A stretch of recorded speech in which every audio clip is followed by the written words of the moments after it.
So my name is Mushkan. నా యొక్క పేరు ముష్కాంత్. I came from Madhya Pradesh నేను మధ్యప్రదేశ్ భాగంలో నుంచి వచ్చి ఉన్నాను. and I born in Hindu family నేను హిందూ కుటుంబానికి చెందిన వ్యక్తిని.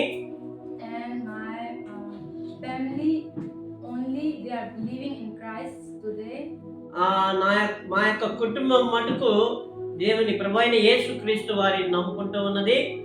All my background, my villagers are Hindu still. ప్రతి ఒక్కరు నా బంధువులు, ప్రతి ఒక్కరు కూడా సరే హిందూ కుటుంబంలో నుంచి వచ్చిన వారు. So today I'm going to share that how God is chosen us from that background, from that worldly things. నేను మీ మధ్యలో మా కుటుంబాన్ని దేవుడు ఎలాగూ వాళ్ళ మధ్యలో నుంచి మరి వ్యక్తిగతంగా దేవుడు మమ్మల్ని ఎంచుకొని అన్నాడో ఆ యొక్క సాక్ష్యాన్ని నేను పంచుకోవాలనుకుంటూ ఉన్నాను. When I was in 8th class, నేను 8వ క్లాస్ చదువుకుంటూ ఉన్నప్పుడు that time I was in my sister's home. నేను ఆ సమయంలో మా యొక్క సహోదరి యొక్క ఇంట్లో గృహంలో ఉన్నాను.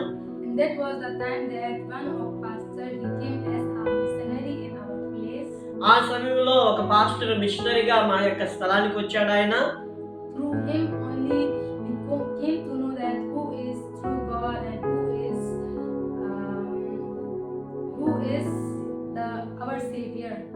ఆయన ద్వారాగానే ఎవరు నిజమైన దేవుడు, ఎవరు నిజమైన రక్షకుడు అని చెప్పి ఆయన ద్వారాగా మేము తెలుసుకున్నాము. That was the time that we are suffering a lot and we are searching the Savior that who will be save us from that problems in our life. ఆ సమయంలో మా కుటుంబస్తులు, మా అమ్మ నాయన భయంకరమైన సమస్యల్లో ఇరుకుల మధ్యలో ఉన్నప్పుడు ఎవరు మా ఇరుకులో నుంచి ఇబ్బందుల నుంచి విడిపిస్తారు, రక్షిస్తారు అని చెప్పి మేము ఎదురు చూస్తూ ఉన్న సమయం అది.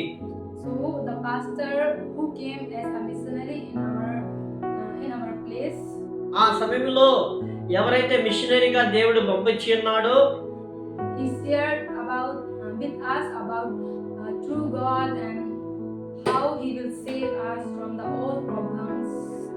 ఆ మిషనరీ ద్వారాగా ఎవరు నిజమైన దేవుడన్న సంగతిని మాకు దేవుడు తెలియజేశాడు. Then after we are believing, after we got peace and we are happy with true God. అలాగనే ఆయన చెప్పిన ఆ వాక్యము ద్వారాగా మా హృదయాలు తాకబడ్డాయి. ఎవరు నిజమైన దేవుడని చెప్పి మేము తెలుసుకున్నాము.